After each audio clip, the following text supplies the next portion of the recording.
Everyone, in today's video I'm going to walk you through how to withdraw from your PayPal account using the debit card by requesting a check by mail and using the PayPal debit card. Okay, so first of all, to withdraw to a debit card, log into your PayPal account, go to wallet and select transfer money, choose transfer to your bank, select your eligible debit card, opt for instant transfer, which fees will apply, or standard transfer, which may take up to 48 hours. Confirm the transfer details and complete the process. Note, not all debit cards are eligible for instant transfers. Now, to request a check by mail, log into your PayPal account, navigate to wallet and click on transfer money, select request a check by mail, enter the amount, which is a minimum of $1.51, and confirm your mailing address. Review the details and click request now.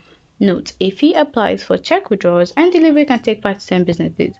Now, to withdraw using the PayPal debit card, if you have a PayPal debit MasterCard, you can withdraw up to $400 per day from ATMs. Use the card at participating bank branches or financial institution. Note, ATM fees and daily limits apply. Now, important things to consider. Currency conversion. If withdrawing funds in different currency, PayPal applies a conversion fee.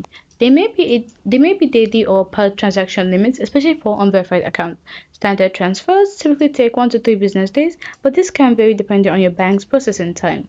Instant transfers usually incur a fee that is $1 of the transfer amount, or standard transfer are often free. Hope you found the video helpful. If you did, don't forget to like, subscribe, and comment down below. Thanks for watching.